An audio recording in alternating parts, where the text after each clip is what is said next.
delay her being at the MSA, would never postpone anything if the MSA activity was taking place.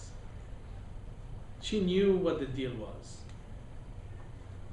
And whatever test that Allah subhanahu wa ta'ala has bestowed upon her, He knows what the wisdom behind it. All we have to pray for is her quick recovery and her mercy and her forgiveness. That's all. But that's someone who realized that one small action today will lead to a bigger action tomorrow. Bigger action tomorrow will lead to even bigger action the day after, and so on and so forth. If I don't do the right action right now, most likely I will not be able to do bigger action tomorrow. So do never belittle the action of you coming to the MSA to say that, you know, it's worthless, it's not worthwhile, I'm not going to benefit, I'm not going to make a difference. And making a difference, all of you know stories about the Sahaba radiallahu anhum who one single man could change the face of history. Where one single woman could change the face of history. Two men who migrated eventually from Mecca to Medina, the Prophet Muhammad ﷺ and Abu Bakr as-Siddiq, changed the face of history forever.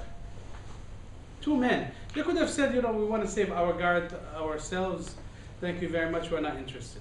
Ali ibn Abi Talib could say, I'm not going to go to your house, O Prophet.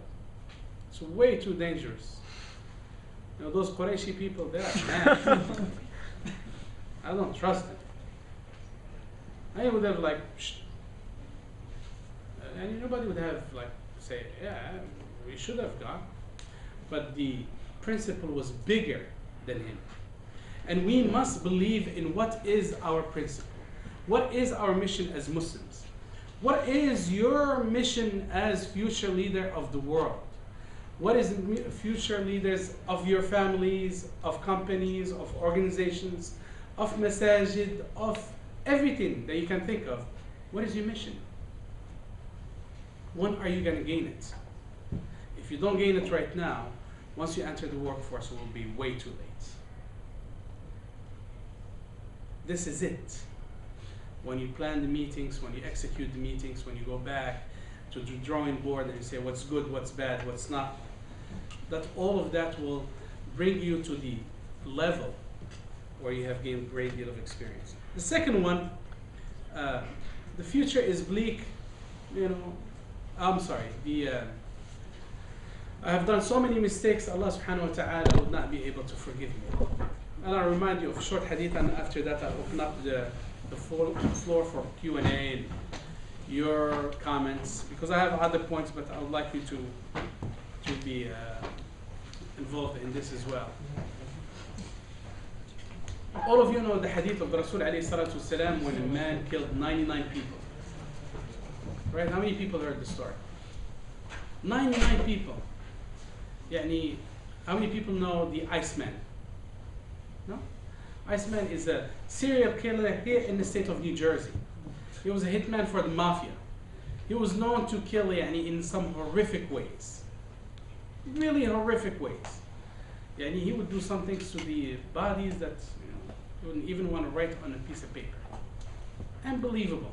Known as the Iceman. He put him asleep. 99 people, that's a lot of killing. Now we're not saying that he sent an army to kill 99 people. He took care of that himself. But he was looking for the tawbah from Allah subhanahu wa ta'ala.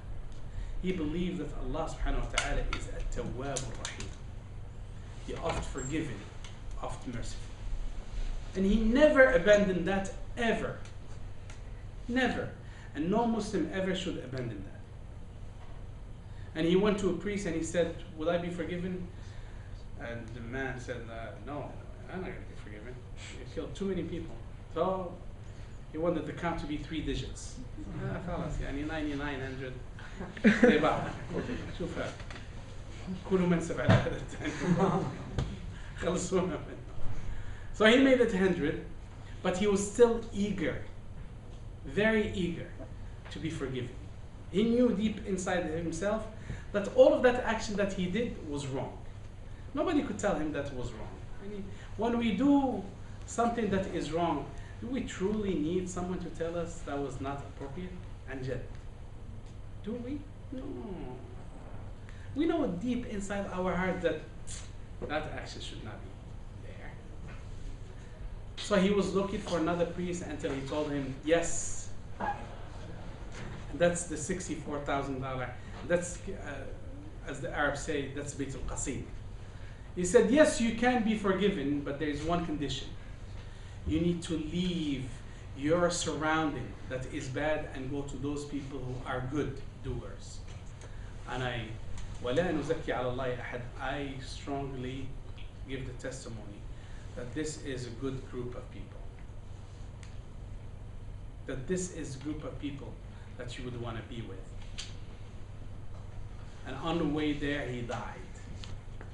And of course, you all know the argument between the angels of paradise and the angels of hellfire when Allah subhanahu wa ta'ala says, shorten the distance between him and the village that he was going to. And he said, he will enter paradise. That person may never have prayed anything at all. He may have never even made the testimony of Ashhadu an la ilaha illallah wa ashhadu anna Muhammadan Rasulullah. He may have never known what Iman is. And Allah subhanahu wa ta'ala forgave him in entirety. And I'll remind you finally, the hadith of the Rasul alayhi salatu wasalam that talks about forgiveness and yet about the strength of Allah subhanahu wa ta'ala. A man came to him and he said, if I were to kill someone, would I be forgiven? The answer was no. And another man asked this exact same question. If I were to kill someone, would I be forgiven? And the answer was? Yes. Jawohl. So is it two conflicting answers? No, it's one of the same. The no was, the person was thinking about killing. The Rasul alayhi salatu wasalam, before you do an action that is wrong, know that Allah may not forgive you. But when the action for whatever reason gets done, know that Allah subhanahu wa ta'ala will forgive it. Now I would like to hear from you as to what do you think other people who don't come to the MSA don't come to the MSA. There's no particular order. I didn't want to talk about who don't like food, who don't like this and that. So I feel like for an organization, or actually for a school that has a lot of Muslims, it's not as productive as it should be. I'm the SGA president, and part of what we do is give funds and allocate money to different organizations throughout the school. We put them into tier levels, tier 1, tier 2, tier 3, tier 4. Tier 1 usually starts off with more money and are allowed to access more money. I know this school, in the spring usually has the Islamic Awareness Month or whatever it is. We have a huge tent outside. That's pretty productive, and I've actually spoke to a lot of people that became interested in converting. But I feel like for this organization to be more productive, we have to do more things. We have a lot of people, we have a lot of utilities. This school, you have a lot of access to different things. You have a lot of tools in the school, and it's good to see that there's a lot of people here. So I feel like if we can actually be a little bit more devoted and put more effort into what we do, I think we could be more productive. We could bring it up to a tier 1. Even if you can, merge with other organizations. For example, if 2 organizations co-sponsor an event, they both get a credit that can, for the future semesters, raise them to a tier 1 organization. The more successful events that you have, the more likely you are to be a tier 1, which means you'll get more money, you will be allowed to access more funds, and you get preference and priority when it comes to events, and you need the facilities of the school. I actually spoke with a good friend of mine who's the president of the Christian Youth Organization. And I said maybe the 2 organizations should probably merge for something, whether it be like a charity event or a dialogue event, whatever it may be. I went to Catholic school my whole life pretty much. I went to Bergen Catholic High School. So, I know a lot about their religion, and obviously being Muslim, I know about our religion. So I think something important for us to do is kind of get more out there, bridge gaps. I know the NJIT MSA does a lot of work. A lot of people show up. They do a lot of, productive things. So, being a school that has a lot of Muslims, and we can see this whole room is pretty much full, we could be more productive.